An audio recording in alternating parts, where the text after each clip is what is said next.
नमस्ते दोस्तों, एक बार फिर से आपके अपने YouTube चैनल मेरी कहानियां पर स्वागत है। आज हम फिर से हाजिर हैं एक नई कहानी के साथ।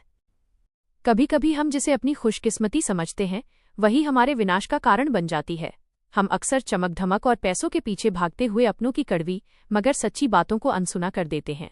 इंसान की असली पहचान उसके पास मौजूद धन से नहीं बल्कि उसके चरित्र और संकट के समय लिए गए फैसलों से होती है।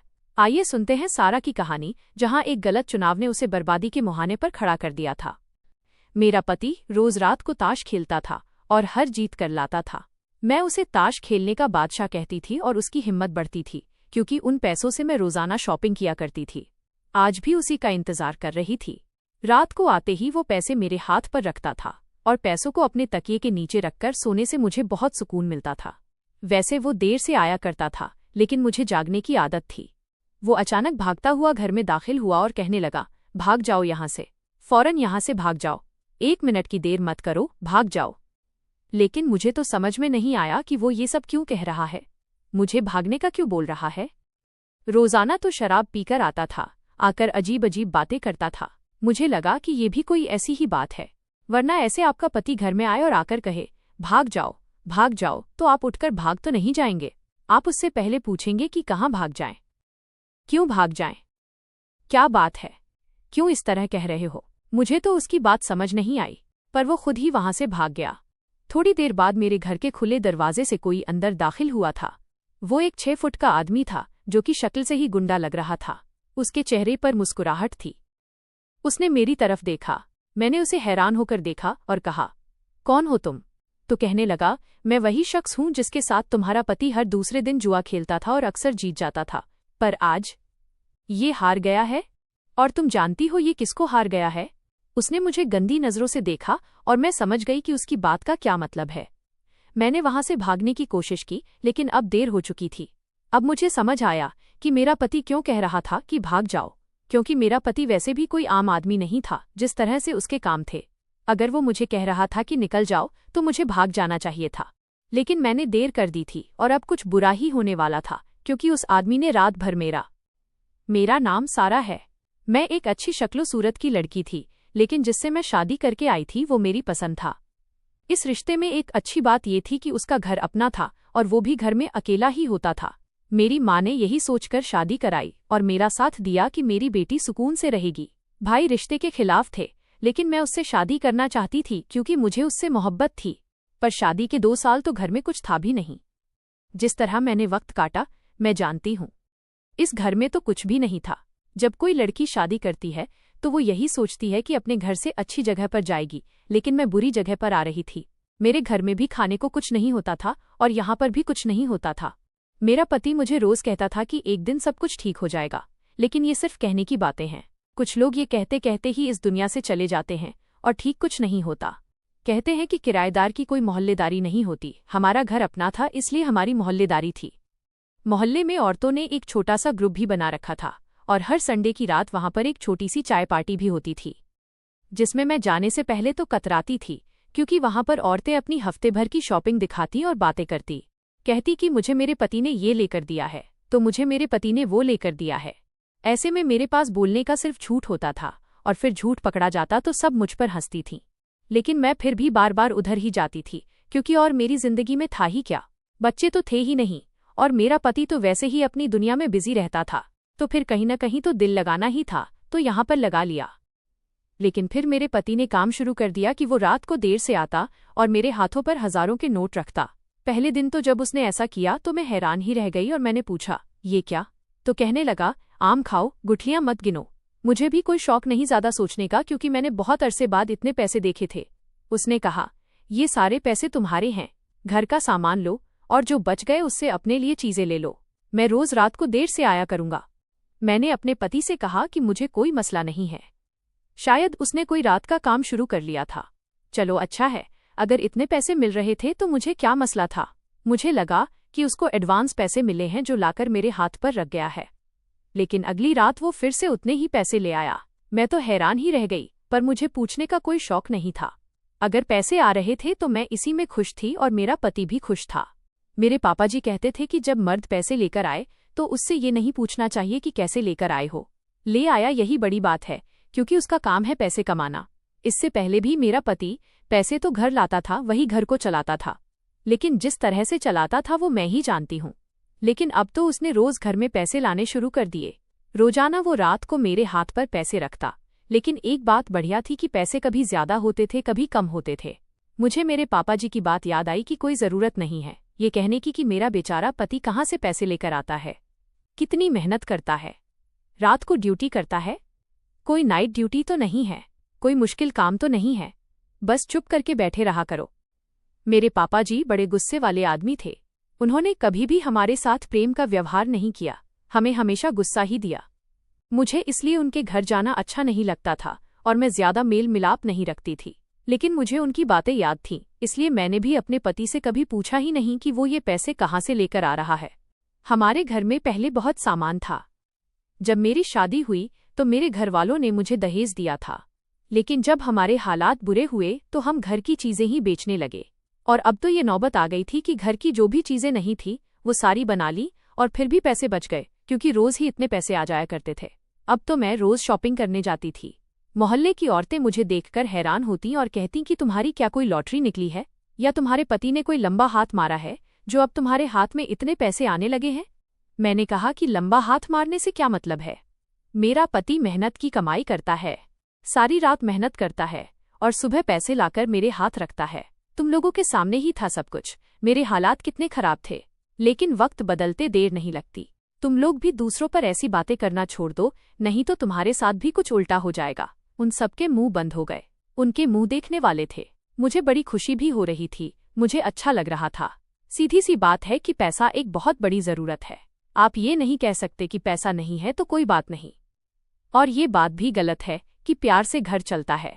इंसान को जिंदा रहने के लिए 1000 किस्म की चीजों की जरूरत होती है। सबसे बड़ी चीज तो घर ही है। उसके बाद खाना, कपड़े, साबुन, शैम्पू, पानी, दवाई, रोटी। ऐसी कौन सी चीज है जो बिना पैसे की मिलती है? शायद हवा। और अगर आपके पास पैसे ना हो तो आपको किसी बुरी जगह पर रहना पड़े तो हवा भी साफ नहीं मिलती। मेरा पति जब आता था तो थका हारा ही आता था और आकर सो जाता था, फिर पूरा दिन सोया रहता था और शाम को तकरीबन 4-5 बजे उठकर चला जाता था। पहले तो जब वो घर से बाहर रहता तो मैं उसे बहुत बातें सुनाती थी। मैं कहती थी कि कहाँ चले जाते हो, कहाँ पर रहते हो, मनोरंजन करते रहते हो क्या? मेरा पति कभी कभी घर पर भी पड़ा रहता था, पूरा दिन सोकर गुजार देता। मैं उसे पूरा दिन इंतजार करती रहती कि अभी उठेगा तो जाकर कुछ खाने को ले आएगा। उसे बार बार उठाने की कोशिश भी करती, लेकिन वो उठता ही नहीं था। मुझे बहुत ज्यादा गुस्सा भी आता था, लेकिन अब मुझे उसके आने जाने से कोई मसला नहीं था, क्योंकि मुझे पता था कि सारी रात काम करेगा तो दिन में सोएगा, और अगर शाम को जाएगा तो जाहिर है काम के लिए ही जा रहा है। मैंने अपनी सहेलियों से ये तो कह दिया कि मेरा पति मेहनत करता है, लेकिन मेरे पति पर मेहनत के कोई असर तो नजर नहीं आते थे। पूरा दिन वो घर में पड़ा सोता रहता था और शाम को उठकर कहीं चला जाता, रात देर से, और कभी कभी सुबह के 2-3 बजे वापस आता, आकर फिर सो जाता। उसके हाथ में इतने पैसे होते थे कि जितने लोगों की आजकल महीने की कमाई होती है, और पैसे कभी ज्यादा और कभी कम होते थे। एक दिन पूछ ही लिया कि ऐसा कौन सा काम है, तो कहने लगा कि अगर बार बार पूछा तो मैं खर्चा देना बंद कर दूंगा। मैंने कहा ठीक है, मैं तुमसे अब दोबारा नहीं पूछूंगी। मैंने गरीबी और तंगी देखी थी, छोटी छोटी चीजों के लिए मैं तरसती थी। अब मैं दोबारा से वो सब महसूस नहीं करना चाहती थी, इसीलिए पति को उसके हाल पर छोड़ दिया। जो भी जैसा भी कर रहा था, कम से कम पैसे तो ला रहा था, और पैसा जिंदगी की मुख्य जरूरत होती है। पैसे के बिना कुछ नहीं होता। आप अपनी ईमानदारी को बेच खा नहीं सकते। अगर आपको घर चलाना है, अपने पेट में खाना डालना है, तो उसके लिए आपको पैसे की जरूरत है। मेरे माँ बाप के हालात भी ठीक नहीं थे। आजकल मेरे हाथ में इतने पैसे थे तो सोचा घर चलती हूँ। मैं अपने माँ बाप को पैसे नहीं दे सकती थी, नहीं तो मेरे पति को पता चल ही जाता। इसीलिए कुछ सामान लेकर माँ बाप के घर की तरफ चल पड़ी। मेरी शादी दरअसल बहुत ही बुरे हालात में हुई थी, क्योंकि मेरे पति से कोई भी मेरी शादी कराना नहीं चाहता था। मैंने घर वालों से बगावत करके ये शादी की थी। यहाँ तक कि मेरा बड़ा भाई, जो मेरे बाप की जगह था, सारी जिंदगी उसने मेरा ख्याल रखा। वो बाहर के मुल्क में होता था और हमेशा वहां से चीजें भेजा करता था। लेकिन जब उसको पता चला कि मैंने किसी को पसंद कर लिया है और घरवालों ने मुझे उसके साथ बात करते हुए पकड़ लिया है, तो वो मुझसे बहुत नाराज हो गया। मैंने समझाने की बहुत कोशिश की कि भाई मैं मोहब्बत करती हूँ उससे, लेकिन भाई ने कहा कि अगर उससे शादी की तो मेरे से तुम्हारे सारे रिश्ते नाते खत्म हो जाएंगे। मैं तुमसे कभी नहीं मिलूंगा और ना ही तुम्हारी शक्ल देखूंगा। तुम्हारी शादी में आना तो बहुत दूर की बात है, मैं तुमसे फोन पर भी बात नहीं करूंगा। मेरे भाई के साथ मेरा रिश्ता ऐसा था जैसे बाप और बेटी का रिश्ता होता है। मैंने उनको मनाने की बहुत कोशिश की, बहुत ज्यादा रोई भी, लेकिन फिर दिल के हाथों मजबूर हो गई और अपने पति से शादी कर ली। मेरी शादी भी ऐसी ही हुई थी, 4 लोगों में बिठाकर शादी करवा दी गई। बाबा ने बस अपना फर्ज पूरा किया था और कहा था कि आज से जीना मरना खत्म है। लेकिन फिर बेटियों से ताल्लुक टूट नहीं जाता है। माँ बाप का दिल तो ऐसा ही होता है कि औलाद जो भी करे उनको माफ कर देते हैं। माँ बाप तो उनको माफ कर ही देते हैं, लेकिन मेरा भाई इस तरह कर नहीं रहा था। वो अपनी जगह बिल्कुल ठीक था, सारा घर चलाया करता था, सबके लिए सब कुछ करता था। मेरे लिए भी उसने बहुत कुछ किया था। घर वाले मुझे पढ़ाना नहीं चाहते थे क्योंकि मेरी पढ़ाई में बहुत खर्चा होता, लेकिन उसने मेरी फीस भेजी थी। पर जो मैंने किया उसके बाद आज तक उसने मुझे कभी माफ नहीं किया, और आज तक मेरे दिल में ये दुख था कि वो मुझसे नाराज है। और ऐसा नाराज था कि जैसे उसके लिए मैं इस दुनिया में थी ही नहीं। न मुझे जानता है, न मेरे पति को, न कभी मेरे घर आएगा, न मुझसे कभी बात करेगा। मैंने अपने पापा जी से कई दफा कहा था तो उन्होंने कहा कि बच्चे कहाँ माँ बाप की सुनते हैं, वो भी ऐसे बच्चे जो खुद पैसे कमा रहे हों। तो बार बार मुझे ना कहा कर, उसको तेरे नाम से ही नफरत है। मैंने भी सोचा, क्या मैंने पसंद की शादी करके कोई अच्छा काम नहीं किया? और शादी के शुरू के सालों में मुझे इस बात का एहसास भी हो गया जब मेरे पति ने मुझे इतने बुरे हालात में रखा। लेकिन अब तो हालात अच्छे हो रहे थे। जब मैं अपने माँ बाप के घर सामान लेकर जा रही थी तो मुझे लगा कि वो लोग कहेंगे कि हमें तेरे लाए हुए सामान की जरूरत नहीं है। लेकिन उनके हालात आजकल इतने बुरे थे कि उन्होंने कुछ भी नहीं कहा और जो सामान लाई थी वो रख लिया और मेरे साथ भी अच्छा व्यवहार किया। पर मैंने सुना था कि भाई आया हुआ है, इसलिए मैं भी घर चली गई और सोचा कि अगर सामना हो गया तो शायद मुझे देखकर उसका दिल पिघल जाए, क्योंकि मेरी शादी से पहले वो बाहर के मुल्क गया था और अब मेरी शादी को भी काफी साल बीत गए थे और वो अभी वापस आया था। फासला नाराजगियों को खत्म कर देता है और दूरियां दिलों को बदल देती हैं।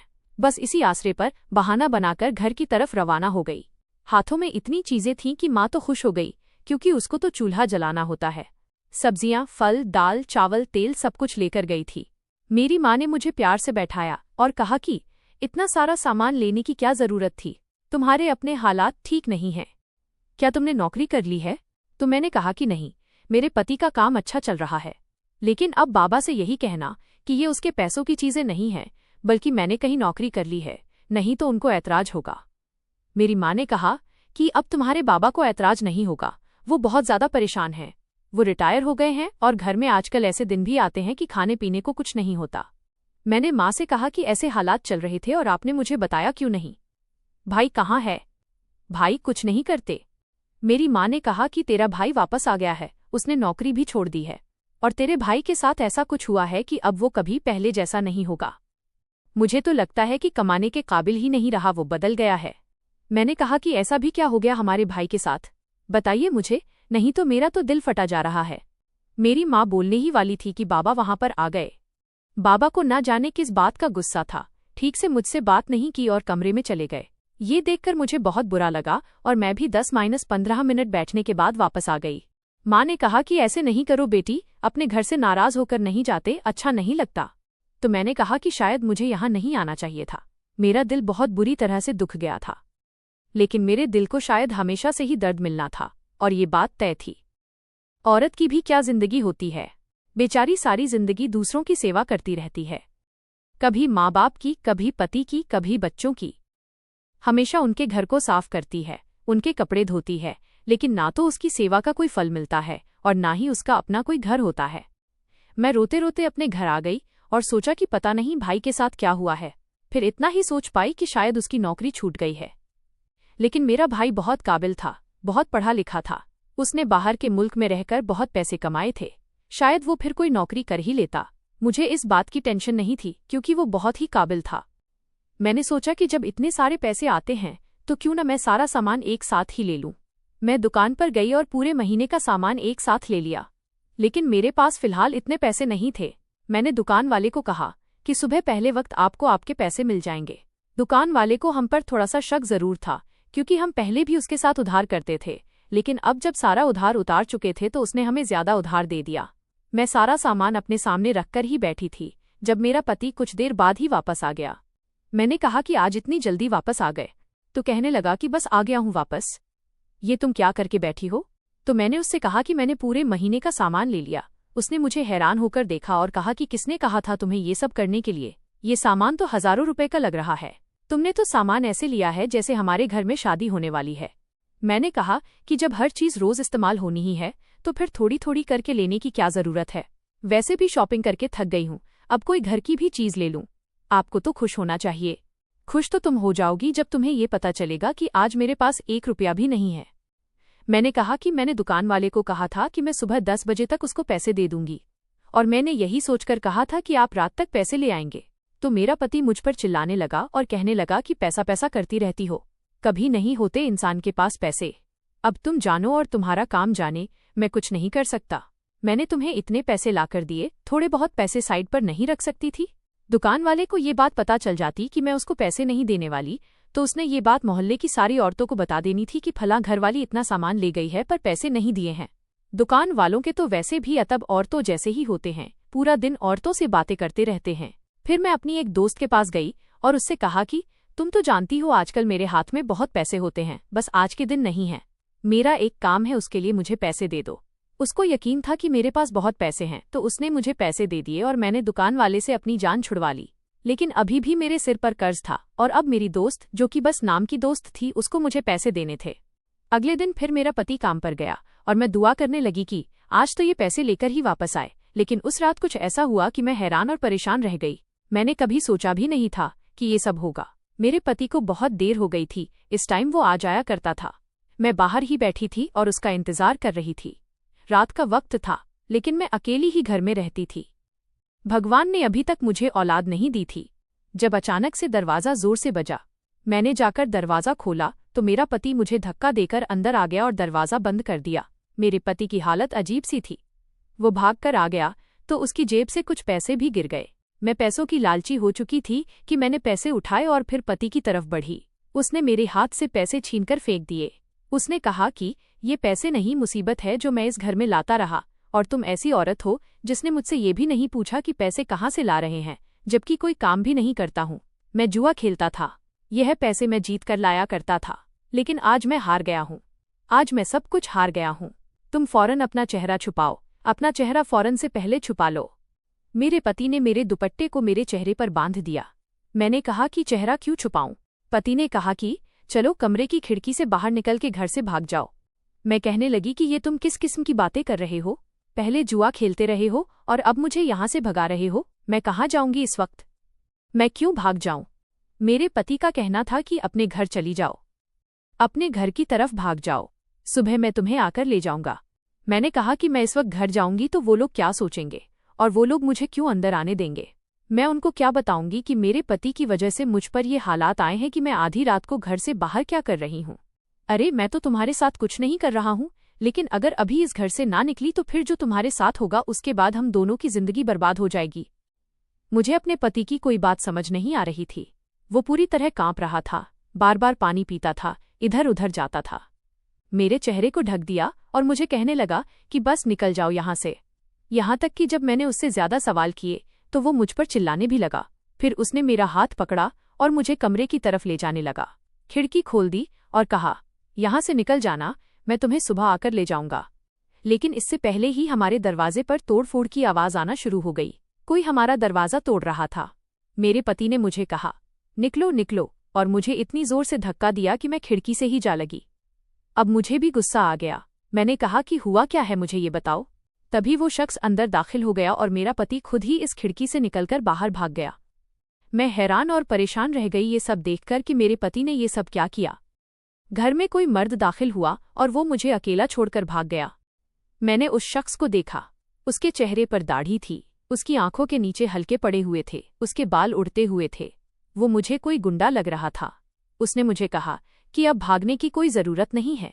तुम्हारा पति रोज रात को मेरे साथ ही जुआ खेला करता था और आज जुए में तुम्हें हार गया है। मैं बुरी तरह कांप रही थी। मैं भाग भी नहीं सकती थी क्योंकि वो बिल्कुल सामने खड़ा था। मैंने अपने चेहरे को छुपा रखा था, तो मैंने दुपट्टे को और भी मजबूती से टाइट कर दिया कि वो मेरी शक्ल ना देखे। मेरे पति ने मेरे साथ क्या कर दिया?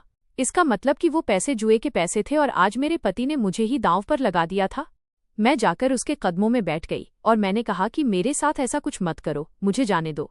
तुम्हारे घर में भी बहनें होंगी, तुम्हें उनका वास्ता है, मैं बुरी तरह रो रही थी कि मेरा दुपट्टा गिर गया। उस आदमी ने मुझे कंधों से पकड़कर ऊपर उठाने की कोशिश की। मैंने उसका हाथ झटक दिया, लेकिन उसने मुझे फिर से मजबूती से पकड़ लिया और मेरी आंखों में देखकर बोला कि तुम यहाँ पर क्या कर रही हो। जब मैंने गौर से देखा तो मेरे कदमों तले से जमीन निकल गई, क्योंकि वो और कोई नहीं बल्कि मेरा अपना भाई था। मेरा वही भाई जिसे मैं 5 साल बाद देख रही थी, जिसने मेरे पति को कभी नहीं देखा था। लेकिन मेरे भाई की ये हालत कैसे हो गई कि वो जुआ खेलने लग गया। अम्मी ने कहा था कि तुम्हारे भाई की नौकरी छूट गई और अब वो किसी जगह काम नहीं कर रहा है।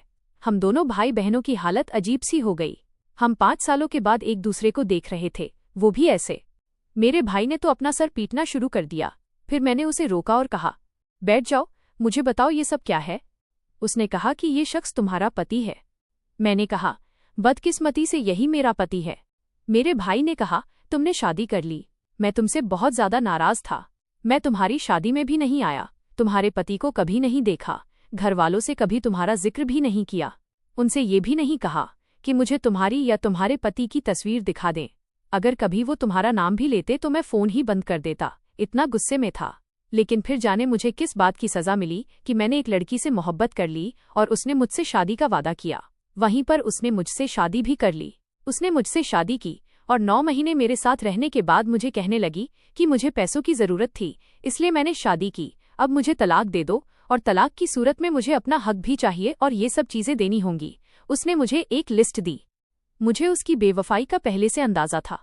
अगर वो मुझसे अलग होना चाहती थी तो मुझे कोई मसला नहीं था, लेकिन अफसोस इस बात का हुआ कि उसकी कोख में मेरा बच्चा था और उसने कहा कि मुझे इस बच्चे की भी जरूरत थी। अब मैं इस बच्चे को और दौलत को लेकर चली जाऊंगी, तुम मुझे नहीं रोक सकते। उसने मेरे साथ बहुत बड़ा धोखा किया।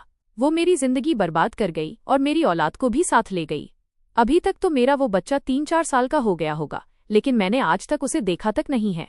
वो मुझे फिर कभी नहीं मिली। मैं इंडिया वापस आ गया और सारा कुछ छोड़ छाड़ के खुद को बर्बाद करने के लिए बैठ गया। घर में कोई पैसे नहीं देता था। मुझे जुए की लत लग गई। मैंने शराब पीना शुरू कर दिया। मैंने खुद को बर्बाद करने की कसम खा ली थी। ये शख्स मुझे वहीं पर मिला था। और भी कुछ लोग हैं जो साथ बैठकर जुआ खेला करते हैं। ये तुम्हारा पति बहुत शातिर है, हमेशा जीत जाया करता था। मैंने अपने सारे बचे हुए पैसे भी जुए में हार दिए। वो पैसे सबके सब इसी ने जीते। हम सबने प्लान बना लिया कि हम इससे बदला लेंगे और हमने इसे। मेरे भाई ने अपनी जुबान को वहीं पर रोक लिया, क्योंकि जिसे वो दांव में जीत कर आया था वो तो उसकी बहन थी। मेरा भाई फिर से रोने लगा और कहने लगा, ये क्या हो गया। उसने अपने आंसू साफ किए और मेरे भी। मैंने भी बताया कि हालात बहुत खराब थे। घर में खाने को भी कुछ नहीं होता था, ये खाने के पैसे भी नहीं देता था। लेकिन अचानक से पैसे लाने लगा तो मैंने भी उससे नहीं पूछा कि ये इतने पैसे कहाँ से ला रहा है। मेरा भाई मुझे मेरे घर ले गया, लेकिन हम दोनों ने ही एक दूसरे से वादा किया था कि हम ये बात किसी को नहीं बताएंगे। और फिर मेरे भाई ने मुझसे पूछा कि क्या तुम अब भी इस आदमी के साथ रहना चाहती हो। तो मैंने कहा कि नहीं। मेरी किस्मत अच्छी थी कि जिस आदमी के सामने वो मुझे हारा वो मेरा अपना ही भाई था। अगर उसकी जगह कोई और आदमी होता तो फिर मेरे साथ क्या होता। मुझे तो जीते जी मर जाना था, मेरी जिंदगी बर्बाद हो जाती थी। और जिस तरह से वो मुझे छोड़कर खुद भाग गया, उसके बाद उसके साथ रहने का कोई सवाल ही पैदा नहीं होता था। भगवान ने मुझे शायद इसीलिए औलाद नहीं दी थी कि मैं इस आदमी के साथ में नहीं रहूं, नहीं तो औलाद की वजह से शायद मैं कुछ सोच भी लेती। मैंने अपने पति से खुला ले लिया और उसका घर हमेशा के लिए छोड़ दिया। 2 साल तक मैं वापस अपने घर में ही रही। मेरे घर वालों के साथ मैं उसी तरह रही जैसे शादी से पहले रहती थी। उसी तरह भाई के साथ बातें करना, खेलना, बाहर से चीजें लाकर खाना, जिंदगी बिल्कुल पहले जैसी हो गई थी। भाई को भी समझाया कि वो किसी के लिए अपने आप को खराब ना करें। यहाँ तक कि भगवान की कृपा ऐसी हुई कि हमारे लिए एक ऐसा रिश्ता आया जिसमें मेरे भाई की पत्नी, मेरी भाभी और मेरा पति आपस में भाई बहन थे। वो लोग बहुत अच्छे थे। हम दोनों ने ही शादी कर ली और इसके बाद से हमारी जिंदगी बेहतर हो गई। अब हम लोग एक साथ हंसी खुशी रहते हैं। मेरे पति की भी पहले एक शादी हुई थी, लेकिन उसकी पत्नी अब नहीं रही थी, इसीलिए मैंने अपने नए पति से कोई भी बात नहीं छुपाई है। वो बहुत अच्छे इंसान हैं। मेरी नई शादी के बाद मेरी जिंदगी में बहुत सी खुशियां आ गईं। मेरा भाई और मेरी भाभी मेरे साथ रहते थे और हम सब मिलकर हर छोटी बड़ी खुशी का जश्न मनाते थे। मेरी नई जिंदगी में सब कुछ बदल गया था। मैंने घर की जिम्मेदारियां संभालने के साथ साथ अपने खुद के सपने भी देखना शुरू किया। मेरे पति मेरे लिए एक सबसे बड़ा सहारा बन गए। उसने मेरी खुशियों का ख्याल रखा और हमेशा मुझे समझाने की कोशिश की। जब भी मुझे अपनी पुरानी यादें याद आती थीं, उसका प्यार मुझे हर दिन एक नई उम्मीद देता था। धीरे धीरे मुझे महसूस होने लगा कि मैं खुद को फिर से एक नई शुरुआत कर रही हूँ। मेरे दिल में एक नई उम्मीद जाग गई थी और मैं ये सोचने लगी कि शायद मेरी जिंदगी में भी कभी खुशी और प्यार की कमी नहीं होगी। एक दिन जब हम सब मिलकर खाना बना रहे थे, मेरी भाभी ने कहा, तुम्हें तो एक जिंदगी मिल गई है, लेकिन क्या तुम्हें कभी अपने पहले वाले दुख याद नहीं आते?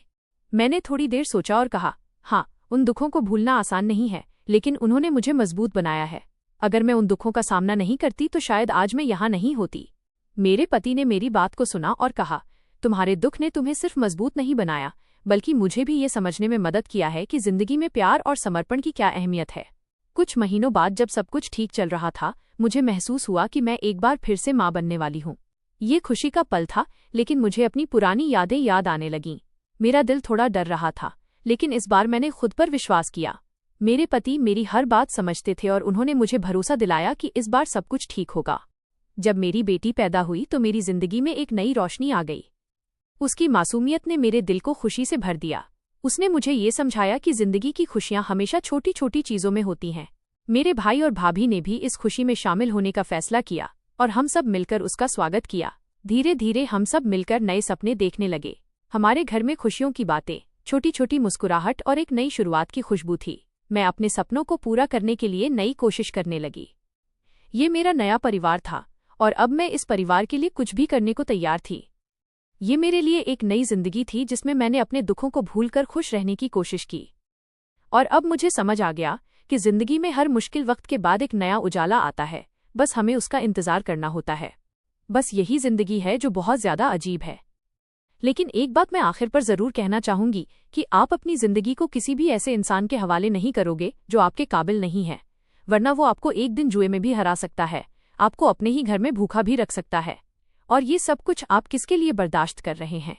इसका जवाब बहुत जरूरी है। सारा की ये कहानी हमें सिखाती है कि चाहे रात कितनी ही घनी क्यों न हो, सवेरा जरूर होता है। जिंदगी हमें गिराती जरूर है, लेकिन उठना हमारे हाथ में है। अपने आत्मसम्मान को कभी किसी ऐसे इंसान की वेदी पर कुर्बान न करें जो आपकी कद्र न करना जानता हो। याद रखिए, ठोकरें हमें कमजोर करने के लिए नहीं, बल्कि भविष्य के लिए मजबूत बनाने के लिए आती हैं। बस खुद पर विश्वास रखें और सही रास्ते पर चलने का साहस जुटाएं, खुशियां खुद चलकर आपके पास आएंगी। दोस्तों, मेरी कहानियाँ चैनल की वीडियो कैसी लगी? कमेंट करके जरूर बताएं। वीडियो को लाइक और चैनल को सब्सक्राइब जरूर करें।